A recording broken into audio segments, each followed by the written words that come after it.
선대위 시작 전에 모두 발언 드리겠습니다. 텔레그램 N번방 사건에 대한 국민적 분노가 일파만파 확산되고 있습니다. 먼저 이 천인공노할 범죄가 대규모로 자행된 데 대해 정치인의 한 사람으로서 깊은 책임감을 느낍니다. 텔레그램 N번방 처벌에 관한 국회 청원이 성사되었음에도 불구하고 국회는 제대로 논의조차 하지 않았습니다. 그나마 국민청원의 일부인 딥페이크에 대한 논의를 법사위 소위에서 진행을 했는데 이 과정에서 용납할 수 없는 발언들이 나오기도 했습니다. 김인겸 법원행정처장은 소위 N번방 사건은 모른다고 하면서 생각하고 만들 수도 있다고 발언을 했고, 김호수 법무부 차관은 청소년이나 자라나는 사람들은 자기 컴퓨터에서 그런 짓을 자주 한다고 했습니다. 미래통합당의 김도읍 의원은 굳이 새로운 구성 요건을 만들 필요가 있나, 청원한다고 다 법 만드냐, 이렇게 발언했고, 또 같은 당 정점식 의원은 자기 만족을 위해 이런 영상을 가지고 나 혼자 즐기는 것까지 처벌할 것이냐 라는 기가 막힌 발언을 했습니다. 더불어민주당 송기현 의원은 일기장에 혼자 그림을 그린다고 생각하는 것까지 처벌할 수 없지 않느냐 이렇게 말하면서 디지털 성범죄에 대한 무책임한 인식을 드러냈습니다. 정치권과 정부 또 사법부의 이런 무지와 무책임이 오늘날 디지털 성범죄를 키웠다 해도 과언이 아닙니다. 이번 사건은 범죄 가담자가 26만 명이나 되는 전대미문의 디지털 성착취 범죄이며, 또 이 사건과 관련한 청와대 국민청원이 400만 명에 이르는 등 국민적 분노가 매우 큰 사건입니다. 이런 점을 감안해서 문재인 대통령께서 직접 응답해 주실 것을 요청드립니다. 사안의 중대성을 감안해서 경찰과 법무부에 직접 지시해서 범죄자를 끝까지 검거하고 신상 공개를 즉각 추진하는 단호한 수사와 특단의 재발 방지 대책을 마련해야 할 것입니다. 아울러 법사위에서 부적절한 발언으로 물의를 빚은 법무부 차관과 법원행정처장을 경질할 것을 문재인 대통령과 김명수 대법원장께 요청합니다. 또 더불어민주당과 미래통합당은 텔레그램 N번방 국민청원 입법심사 소홀과 소속 의원의 무책임한 발언에 대해서 국민들께 사과해야 할 것입니다. 정의당은 여야 제 정당에게 텔레그램 N번방 방지 및 처벌법 제정을 위한 원포인트 임시국회 소집을 제안합니다.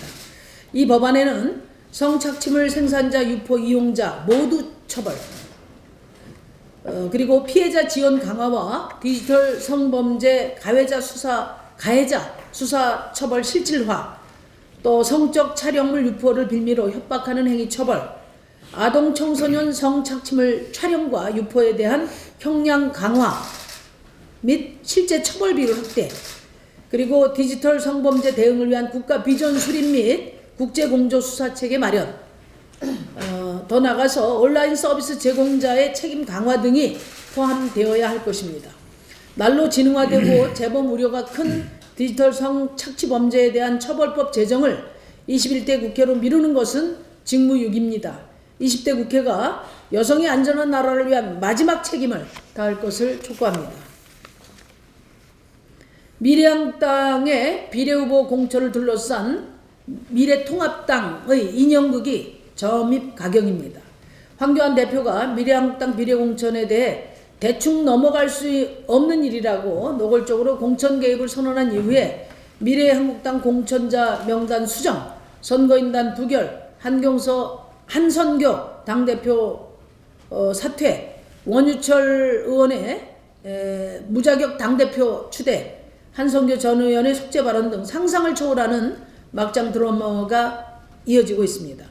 한선교 미래한국당 전 대표는 언론과 인터뷰에서 황교안 대표가 특정 인사들을 비례후보로 공천해 줄 것을 직접적으로 요구했다고 밝혔습니다. 이는 황교안 대표의 미래한국당 황교안 대표의 미래한국당 공천 개입은 완전히 도를 넘었습니다. 위헌적인 위성정당의 등록을 받아줌으로써 이번 총선이 꼼수 정당 간의 막장극으로 치닫도록 판을 깔아준 책임은 중앙선거관리위원회에 있습니다. 중앙선거관리위원회는 이로 인해서 정당 민주주의가 크게 훼손된 데 대한 역사적 책임을 분명히 지게 될 것입니다. 다시 한번 촉구합니다. 지금이라도 중앙선거관리위원회는 황교안 대표를 선거법 위반 혐의로 즉각 조사하십시오. 또한 선관위는 민주적 선출 과정을 명시한 공직선거법 개정안을 위반한 미래한국당의 비례후보 선출 절차를 결코 용인해서는 안 될 것입니다. 법이 선관위원회에 부여한 권한에 따라서 미래한국당의 후보 등록을 전면 무효화해야 할 것입니다. 정의당은 오늘 황교안 대표를 검찰에 고발하겠습니다. 검찰은 신속한 수사로 황교안 대표의 미래한국당 공천 개입 전모를 낱낱이 밝혀주기 바랍니다. 한 가지 더 말씀드리겠습니다. 지난 주말 대통령을 포함한 장차관급 이상 공무원들이 고통을 분담하는 의미에서 4개월간 급여를 30% 반납한다는 발표가 있었습니다.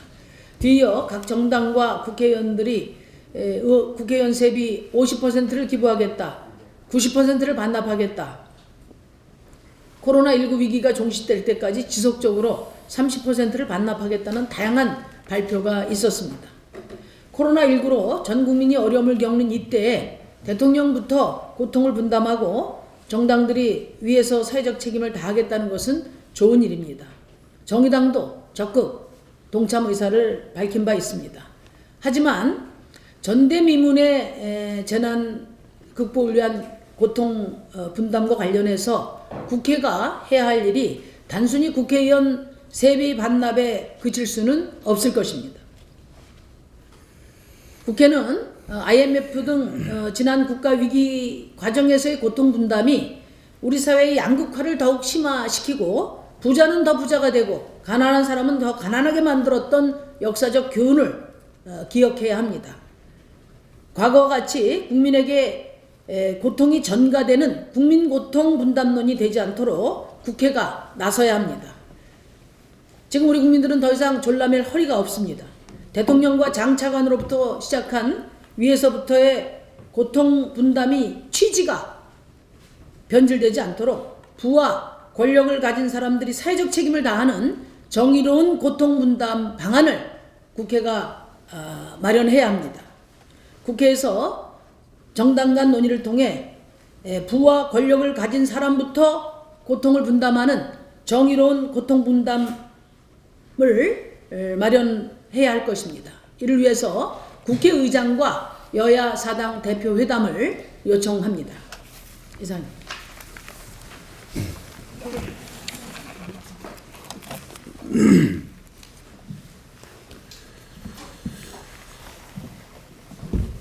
이번 주에 총선 후보 등록을 합니다. 이번 선거는 대한민국 선거 역사상 가장 추한 선거로 기록될 것입니다. 코로나19에 대응하는 대한민국과 우리 국민들은 세계적으로 인정받고 있습니다. 하지만 동시에 거대 양당의 위성정당, 형제 자매정당 노름은 세계적인 조롱거리가 되고 있습니다. 국민들은 최고인데 정치인은 최악입니다. 대한민국 경제의 병폐가 바로 대재벌의 족벌경영, 갑질경영입니다. 경제민주화의 걸림돌입니다. 중소기업도 같이 살자니까 재벌들이 자회사를 만들어 골목상권까지 장악해서 서민경제를 초토화시켰습니다. 국민들의 뜻이 골고루 반영되는 정치하자고 선거법 개정했는데 기득권 양당은 자매정당, 형제정당을 만들었습니다. 재벌의 족벌경영 독소 바이러스가 기득권 양당의 족벌정당으로 전이되어 정치를 농락하고 있습니다. 미래통합당은 형제의 난을 진압해 본가의 명령을 벗어나지 못하게 하는 공직선거법상 불법을 대놓고 저지르기도 합니다. 바지 사장을 갈아치우는 속도는 재벌기업의 수준을 능가합니다. 정의당은 황교안 대표를 반드시 공직선거법 위반으로 그 책임을 질 수 있도록 하겠습니다. 대기업들이 골목 상권까지 침투해서 갑질 경영, 싹쓸이 경영을 하듯 더불어민주당은 소수 정당의 정치적 기반마저도 자당의 이익을 위한 수단으로 활용해 버렸습니다. 소수 정당들은 민주당이 던져준 굴욕감을 씻을 수 없습니다. 민주당의 이런 행태에서 정치적 맹구는커녕 최소한의 부끄러움조차 찾아보기 어렵습니다. 의원을 파견하여 정당 기호 앞번호를 부여받고 후보 공천까지 노골적으로 개입하는 것은 헌법기관 농단입니다. 선거관리위원회는 이들의 후보 등록을 받아들여서는 안 됩니다. 이게 나라냐며 국민들이 촛불을 들어서 정권을 바꾸었습니다. 지금 그 국민들이 이게 정치냐라고 묻고 있습니다. 최고의 국민들이 최악의 기득권 꼼수 정치를 반드시 심판해 주시기 바랍니다. 이상입니다.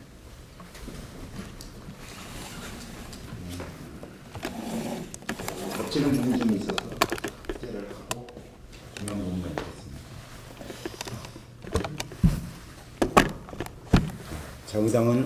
정의당은 오늘 예고한 대로 미래통합당 황교안 대표를 선거법 위반으로 검찰에 고발합니다. 사안이 중대하다는 판단 아래 저와 배진교 비례후보자가 직접 검찰 고발에 나섭니다. 황교안 대표는 공공연히 꼭두각시 정당의 창당을 지시하고 창당 과정에 적극적으로 개입했으며 선거법 위반임을 알고도 공공연히 다른 정당의 지지를 호소한 것뿐 아니라 다른 정당의 비례후보 공천 과정에 개입하여 공당의 공천 절차를 번복시키는 행위를 했습니다. 모두가 중대한 선거법 위반입니다. 선거법 위반으로 엄중히 처벌돼야 합니다. 특히 당대표로서 꼭두각시 정당을 조종해서 선거제 자체를 공격의 대상으로 삼는 위헌적 행위에 대해서 엄중히 그 책임을 물어야 할 것입니다. 이렇게 선거법 위반을 대놓고 하는 선거가 있었나 싶습니다. 이 원흉은 바로 꼭두각시 위성정당에 있습니다. 위성정당 출현 이후 계속되는 선거법 위반에 대해 무감해지는 것은 국민들에게는 불행입니다. 미래한국당이라는 꼼수 짝퉁 정당에 대해 형식적 절차를 위배하지 않았다는 이유로 정당 등록이 받아들여진 결과는 바로 공공연하게 횡행하는 선거법 위반일 뿐입니다. 선관위가 스스로 자초한 것입니다. 더 이상 선관위의 중립적인 선거 관리를 믿기 어려운 상황이 되었습니다. 검찰 당국은 엄정하고 신속한 수사로 더 이상 선거법 위반이 횡행하지 않도록 엄정한 법의 잣대를 내놓아야 할 것입니다. 또한 선관위는 선거법 위반 천국이 되어가는 21대 총선을 두고 보지 않으려면 지금이라도 즉각 비대형 위성정당의 등록 취소를 하기를 강력히 촉구합니다. 코로나 피해자 대책도 민생이지만 텔레그램 N번방 해결도 민생입니다. 정말로 텔레그램 N번방이 마지막이어야 합니다. 이번에는 끝내야 합니다. 이게 나라냐 외쳤던 촛불 시민과 헤어던 여성들의 목소리는 이번에도 해결하지 못한다면 이건 나라냐라고 바뀔 것입니다. 소란의 폐지부터 해오약 시위, 딥페이크에 이르기까지 이제 여성단체들과 여성들은 할 만큼 했습니다. 이제 국가가 나서서 끝내야 합니다. 박사 하나 처벌하려고 120만 명이 청원에 동참한 것이 아닙니다. 정말 지긋지긋해서 일어나는 것입니다. 도대체 몇 년째, 몇 번째입니까? 여성에 대한 성폭력은 더욱더 잔인하게 진화하고 있을 뿐입니다. 이번 계기가 마지막입니다. 근본적인 해결, 한꺼번에 해결, 발 못 붙이는 해결을 이번에 반드시 해야 합니다. 텔레그램 N번방이 다가 아닌 것은 삼척동자도 다 알고 있습니다. 소란의 폐지까지 17년이 걸렸습니다. 이러한 중대한 성폭력 범죄는 늘 방법을 찾아 이동했고 지금도 이동하고 있습니다. 강력 처벌은 이동의 고리를 끊어내는 시작일 뿐입니다. 다크웹 범죄에 대해 우리나라에는 사이트 운영자에 대해서만 처벌이 1년 6개월 뿐입니다. 외국의 경우 그 이용자도 20년이 넘는 형에 처할 정도로 강력한 처벌이 잇따릅니다. 즉각적인 입법이 필요합니다. 소란에서는 폐지됐지만 당시 이용자 추정 100만 명이었습니다. 그때 끝냈다면 텔레그램 N번방은 등장하지도 못했을 것입니다. 찍어도 올려도 봐도 처벌해야 합니다. 돈을 벌었다면 더더군다나 강력 처벌해야 합니다. 국가 위기는 코로나의 확산에서만 오는 것이 아닙니다. 이 문제를 이번에도 그냥 넘어간다면 그것이야말로 국가 위기 그 자체입니다. 우리의 미래 세대들에게 이런 나라를 물려줄 것인지 아닌지를 지금 당장 선택해야 합니다. 검찰, 경찰, 편파, 무능 수사는 적폐입니다. 그러나 국회 외면은 범죄입니다. 선거 때만 되면 청원이 폭발하면 그때만 관련법 개정 이야기를 합니다. 관련 단체와 전문가들이 계속 대안을 이야기해왔습니다. 방법은 없는 게 아니라 안 한 것입니다. 지금도 집권 여당인 민주당은 비동의 간음죄에 대해 노력하겠다 수준의 공약을 제출하고 있는 지경입니다. 대통령이 직접 나서야 합니다. 20대 국회가 지금이라도 국회를 열고 마지막 그 책임을 다해야 합니다. 지금 제가 말하고 있는 이 시간도 피해자가 나오고 있다는 사실에 주목해야 합니다. 텔레그램 N번방을 막아도 다른 성폭력은 또 등장할 것입니다. 정의당도 정치권의 일원으로 그 책임에서 자유롭지 못하다는 것을 잘 알고 있습니다. 이대로는 안 된다는 각오로 앞장서 나가겠습니다. 이상입니다. 네, 그 말을 하실 분 없어요? 제가 아까 발언 중에 또 하나 정정하겠습니다. 김인겸 법원행정처 차장은 소위 김인겸 법원행정처 차장은 소위 N번방 사건은 저도 모르는데요. 자기들은 예술작품이라고 생각하고 만들 수 있다고 했습니다. 자, 그러면 모두 발언 마치고 회의를 속개하도록 하겠습니다.